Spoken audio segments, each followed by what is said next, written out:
నమస్కారం అండి. మీరు చూస్తున్నది వింటున్నది గాడ్స్ కామెంటరీ తెలుగు. నేను మీకు ఇప్పుడు చెప్పబోయేది the Wheel of Time season 1 episode 2 గురించి. సీజన్ 1 అప్లోడ్ చేశాను, ఎవరైనా చూడాలనుకుంటే చూడండి. ఈ ఛానల్లో web series, movie explanation, movie reviews వస్తుంటాయి. నా ఎక్స్ప్లెనేషన్ కనుక మీకు నచ్చినట్టయితే లైక్ చేయండి, సబ్స్క్రైబ్. రాక్షసులతో యుద్ధం తర్వాత ఆ నలుగురికి పురాణం మొత్తం ఎక్స్ప్లెయిన్ చేసి ఎలాగోలా వాళ్ళ నలుగురిని తనతో పాటు తీసుకుపోతుంది. తన అదృష్టం ఏంటంటే ఆ 5 ఒకే ఊరు వాళ్ళు అయ్యి ఉండడం. ఎపిసోడ్ 2లోకి వెళ్ళినట్లయితే అడవిని చూపిస్తూ, అడవిలో తెల్ల గుడారాలను చూపిస్తూ, ఒక చిన్న కుర్రాడు ఒక పెద్ద పల్లెంలో ఏదో తీసుకుని వచ్చి గెలిచినందుకు మీకు బహుమతి ఇచ్చి పంపారంటాడు. వాడిని చూస్తేనేమో నల్లగా బొగ్గులాగా ఉన్నాడు. ఆ ప్లేటు అంత పెద్దగా ఉన్నా దానిలో ఒక చిన్న నత్త మాత్రమే ఉంటుంది. దానిని నోట్లో వేసుకొని రుచి చూసావా అంటూ నములుతున్నాడు. ఎలా నములుతున్నారో చూస్తుంటేనే వాంతి వస్తుంది. అది తినడం అయిపోయినాక ఎదురుగా ఒక కట్టెకు కట్టేసి ఒక ఐసడాయ్ మహిళ కట్టి ఉంది. తన చేతిని నరికి తన చేతికి ఉన్న ఉంగరాన్ని తీసుకొని తన ఉంగరాల కలెక్షన్లో ఉంచుకుంటాడు. దానిని బట్టి మనకు అర్థమై ఉంటుంది వాడు ఎంతమందిని చంపాడు, వాడు ఏం చేస్తుంటాడని. వాడు బొగ్గునాయాలు కట్టెకి కట్టేసి కింద మంట పెట్టి తను చిన్నగా కాలిపోవడం చూసి డ్రింక్ తాగుతూ ఎంజాయ్ చేస్తున్నాడు. దీన్ని చూసి నాకే డౌట్ కొట్టింది, వాడు సైకోనా అయిందని. ఇక ఎపిసోడ్ 2లోకి వెళ్ళినట్లయితే వీళ్ళు 6 గుర్రం మీద వెళ్తూనే ఉన్నారు. వీళ్ళ వెనుకాల రాక్షసులు వందల్లో వెంటాడుతూనే ఉన్నారు. వాళ్ళు ఒక బ్రిడ్జ్ దగ్గరకు వచ్చి మమ్మల్ని దాటివు అని అతనికి 2 నాణ్యాలు ఇస్తుంది మొరైన్. అతను బ్రిడ్జ్ దాటిస్తుండగా ఆ రాక్షసులు వచ్చి అరుస్తారు. లోతు ఎక్కువ నీళ్ళల్లో రాక్షసులు దిగరు. ఒక రాక్షసుడు జారి నీటిలో పడి చనిపోతాడు. దానిని చూసి మిగతా రాక్షసులకు భయం కలిగింది. అరుస్తూ ఉన్నారు. ఛ, వాళ్ళు తప్పించుకుంటున్నారే అన్న బాధ ఈ రాక్షసుల ముఖంలో కనిపిస్తుంది. రాక్షసుల రాజు గుర్రం మీద వచ్చి ఒక లుక్ ఇచ్చి గట్టిగా అరుస్తాడు.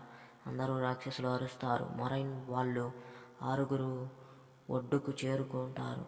ఆ వంతెన దాటించిన అతను నా కుటుంబం దారిలో ఉంటుంది, వాళ్ళని కాపాడాలి అని అంటాడు. ఆ వంతెన తాడును కట్ చేసి వంతెనను ముంచి వేస్తుంది నీటిలో. ఒక సుడిగుండం ఏర్పడుతుంది, దానిలో మునిగిపోతుంది. ఆ వంతెనతో పాటు వంతెన అతను నీటిలో దూకి చనిపోతాడు. వీళ్ళు ఈ నది నుండి రాకపోవచ్చు, కానీ వాళ్ళు వస్తారు. ఇక వీళ్ళు వెళ్తారు, ఒక చోట విశ్రాంతి తీసుకుంటారు. మొరైన్ గుర్రాలకు కాంతి శక్తితో అలసటను పోగొడుతుంది.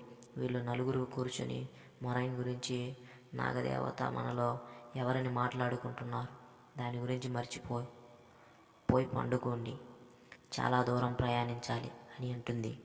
4 నిద్రపోతుండగా మొరైన్ వచ్చి ఎక్విన్ని నిద్రలేపి బయటకు తీసుకుపోతుంది. దీనిని బ్రాన్ నిద్రపోకుండా గమనిస్తూనే ఉన్నాడు. వాళ్ళిద్దరూ అడవిలోకి వెళ్ళి అక్కడ మొరైన్ ఎక్విన్ శక్తులు తెలిసేలా చేస్తుంది. ఒక నెక్లెస్ తన చేతిలో పెట్టి తన శక్తిని తనకు చూపిస్తుంది. వాయువును నువ్వు వినడం కాదు, నువ్వు చెప్పినట్లు వాయువు వింటుంది అని వెళ్తుంది. మెరిన్ నిప్పు దగ్గర కూర్చొని తనకు రాక్షసుల కలిగిన గాయాన్ని చూస్తుండగా ఎగ్విన్ వస్తుంది. తనకు తన మీద ఉన్న సలికోటుని తీసి ఇస్తాడు. మనం వెనక్కి వెళ్ళగలమా? వెళ్ళలేము. బ్రాండ్ నిద్రలేసి దగ్గుతూ ఉంటాడు. గొంతులో ఏదో అడ్డుపడినట్లుగా ఉంది. దగ్గుతూ కక్కుతూ తన నోట్లో ఉన్న దానిని బయటకు తీస్తాడు. అది ఒక గబ్బిలం.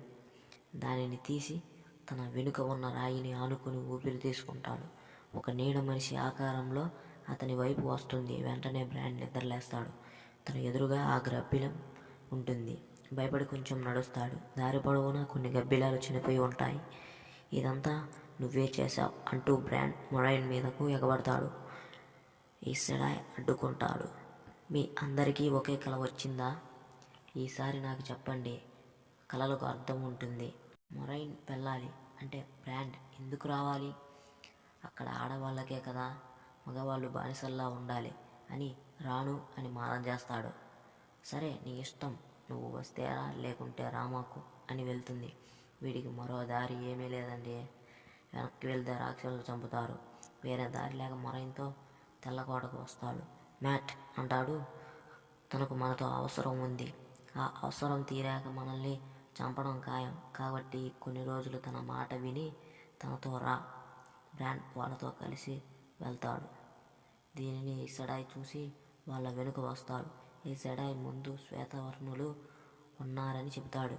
వీళ్ళు ఎవరో కాదండి, ఎపిసోడ్ 2 ఎంట్రీలో తెల్ల గుడారాలు వేసుకొని బొగ్గు సైకోనాయాలు ఒక స్త్రీని కాల్చుకుంటే డ్రింక్ తాగుతూ ఎంజాయ్ చేశాడు చూడండి, వాడే. ఒక ముసలివాడు దిగి తెల్ల వంతెన వైపుగా వెళ్తున్నారా అని అడిగాడు. మొరైన్ చాలా తెలివిగా సమాధానం చెప్పి వాళ్ళ దగ్గర నుంచి తప్పించుకుంది. మా సైకోగాడు ఉంగరాలను ఊపుకుంటూ వచ్చి వాళ్ళ గుర్రాలను వాళ్ళను చెక్ చేస్తాడు. తన గాయాన్ని చూసి అడుగుతాడు ఎలా జరిగిందని. మీరు నమ్మరు, ఒక వికృతమైన ఆకారం 8 అంగుళాల పొడవు పంది ముఖం నా మీద దాడి చేసింది. చాలామందికి గాయాలయ్యాయి అని చెప్పి వాళ్ళ దగ్గర నుంచి తప్పించుకుంటుంది. అలా దారిలో వెళ్తుండగా నలుగురు పాట పాడతారు. దానిలో మరాథన్ అని వస్తుంది. దాని గురించి మొరైన్ ఒక పెద్ద కథ చెప్పింది. వినడానికి చెవులు ఓపిక ఉండాలి, కానీ ఎంత పెద్ద కథ అయినా వినొచ్చు. ఆ పాట భావం ఏడుగు ఏడుగు ఏడుగు, మారథాన్ కోసం ఏడు, శాశ్వత నష్టానికి ఏడుగు అని చెప్పింది అని అంటుంది. మొరైన్ కొండపైన కాసేపు ఆగి సూర్యాస్తమయం చూసి కొండ కింద ఒక పాడుబడ్డ ఇల్లు ఉంటే అక్కడ విశ్రాంతి తీసుకుంటారు. వీళ్ళందరూ మంట కోసం కట్టెలు తీసుకొని వస్తారు. మొరైన్ ఒక నది ఒడ్డున నీళ్లు పట్టుకుంటున్నాడు. తనకి తోడేలు అరుస్తున్న శబ్దం వినిపిస్తుంది. నీటిలో తడవడం వల్ల తనకి కాలికి తగిలిన గాయం నొప్పిగా ఉంటే ఒక చెట్టు కొమ్మ మీద కూర్చొని చూసుకుంటున్నాడు. అది రక్తం వస్తుంది. వెనుక చూస్తే తోడేలు ఉంటాయి. వీడు భయంతో లేచి ఉంటాడు. ఇటు వెళ్దాం అనుకున్నా ఇటువైపు కూడా ఉంటాయి. కళ్ళు మూసుకొని ప్రశాంతంగా ఉంటాడు. ఒక తోడేలు నేరుగా మెరీన్ దగ్గరికి వచ్చి తన కాలికి ఉన్న రక్తాన్ని నాకి వెళ్తుంది. అన్ని తోడేళ్ళు దానితో వెళ్తాయి. అందరూ ఒక చోట మంట వేసి ఉంటారు. మెరీన్ ఇంకా బలహీనమవుతుంది. మీ అందరికీ నిద్ర అవసరం, నిద్రపోండి అంటాడు. అందరూ నిద్రపోతుండగా ఎగ్విన్కు అరుపులు వినిపించి నిద్రలేస్తుంది. కొండపైన చూస్తే ఆ సాధారణగాడు గట్టిగా అరుస్తాడు. ఎవడ కొట్టాడురా నిన్ను అంత గట్టిగా అరుస్తావో? తూర్పు శిథిల నగరం షాడానికి గుర్రాలు వేసుకుని వెళ్తారు. చెట్ల మధ్యలో నుంచి వెళ్తారు. వాళ్ళు వెనుకాల రాక్షసులు కూడా వస్తారు. గుర్రాలు సడన్గా ముందుకు కదలవు. వాళ్ళు ఎదురుగా చూస్తే ఒక పెద్ద గోడ సగానికి నిలువుగా చీలుతుంది. రాక్షసులు కూడా రాలేకపోతున్నారు. అక్కడే ఆగిపోయారు. వీళ్ళు లోపలికి వెళ్ళారు. ఆ నగరం అంతా నల్లగా ఉంటుంది. అక్కడ ఎవ్వరూ ఉండరు. పురుషులు, పక్షులు, పురుగులు, మనుషులు ఉండరు. అక్కడ ఏమీ లేవు. ఆ నగరం లోపల ఒక గదిలో ఉంటారు. ఈ నగరం ఇలా ఎందుకు అయ్యింది అని చెబుతూ ఉంటాడు. సెడాయ్ దీనిని తాకొద్దు అని అంటాడు. మీరు తెచ్చుకున్నవే తినండి, దేనిని తాకొద్దు అని అంటాడు. బ్రాండ్ బయటకు వచ్చి పైకి ఎక్కి చూస్తుంటాడు. ఎగ్విన్ కూడా వాడి వెనకాల వచ్చి చేయి కలిపి ఇద్దరూ చూస్తుంటారు. ఆ దృశ్యం చూడడానికి చాలా బాగుంటుంది. మెరీన్ ఒకచోట కూర్చొని ఉంటాడు. మ్యాట్ వచ్చి ఓదారుస్తాడు. ఈ కత్తి నాకు లైలా చేసిచ్చింది అని మెరీన్కి ఇస్తాడు. ఎలాగోలా మ్యాట్ గాడు మెరీన్ని నవ్విస్తాడు. చెల్లెళ్లకు ఏమీ కాదు, మా అమ్మా నాన్న బ్రాండ్ ఎగ్విన్ తల్లిదండ్రులు ఉన్నారు, చూసుకుంటారులే, నాకు తెలుసు. మ్యాట్ నిద్రలేస్తాడు. గుర్రాలు అరుస్తున్నాయి. బయటికి వచ్చి చూస్తాడు. అతనికి ఒక నీడ అలా వెళ్తున్నట్లు కనిపిస్తుంది. దానిని వెంబడించి దాని వెనుకాల వెళ్తాడు. ఆ నీడ ఒక రూమ్లోకి తీసుకుని వెళ్తుంది. అక్కడ ఒక చిన్న పెట్టె కనిపిస్తుంది. దానిని తెరుస్తాడు. దానిలో ఒక చిన్న కత్తి ఉంటుంది. మన మతిలేని మ్యాట్ గాడు దానిని పట్టుకున్నాడు.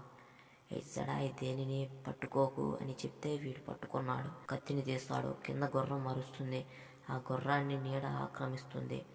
అది బూడిదైపోయింది. గుర్రాలు అన్నీ పారిపోయాయి. వెంటనే మెరీన్ లేచి ఎక్కడున్నాం, చంపేశావు కదా అందరినీ అంటుంది. నీడ ఆ నగరంలో ఉన్న అన్నిటినీ ఆక్రమిస్తుంది. వీళ్ళు నలుగురు విడిపోతారు. మ్యాట్, బ్రాండ్ ఒకవైపు, మెరీన్, ఎగ్విన్ ఒకవైపుకు వెళ్తారు.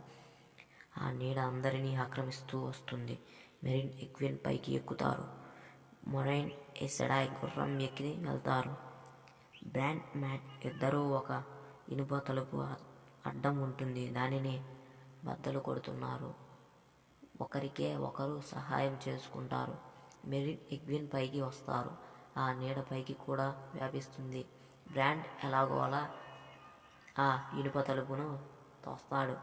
లోపలికి వచ్చి గట్టిగా వేస్తాడు. మెరిన్ ఎగ్విన్ దగ్గరకు ఆ నీడ వస్తుంది. బ్రాండ్ మ్యాట్ ఇద్దరూ ఒక చిన్న సొరంగంలోనికి వెళ్ళి అక్కడ అడ్డుగా ఉన్న ఒక ఇనుప కడ్డీలను తన్నుతున్నారు. ఇద్దరూ తప్పించుకుంటారు. మెరిన్ ఎగ్విన్ పైన నుండి కిందకు దూకుతారు. మెరైన్ ఎయిసడాయ్ బయటకు వచ్చి తప్పించుకుంటారు. మ్యాట్కి బ్రాండ్కి ఒక మొద్దు కనిపిస్తుంది. మెరిన్ ఎగ్విన్ ఈత కొట్టుకుని వచ్చి బ్రాండ్ మ్యాట్ అని గట్టిగా అరుస్తున్నారు. వాళ్ళు మొద్దు మీద పడి ఈత కొట్టుకొని తప్పించుకుంటారు.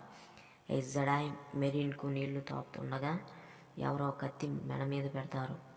ఎవరు అని చూస్తుండగా నైని ఇది ఎలా బ్రతికింది అన్న ట్విస్ట్తో ఈ ఎపిసోడ్ ఎండ్ అవుతుంది. Thanks for watching. Please subscribe.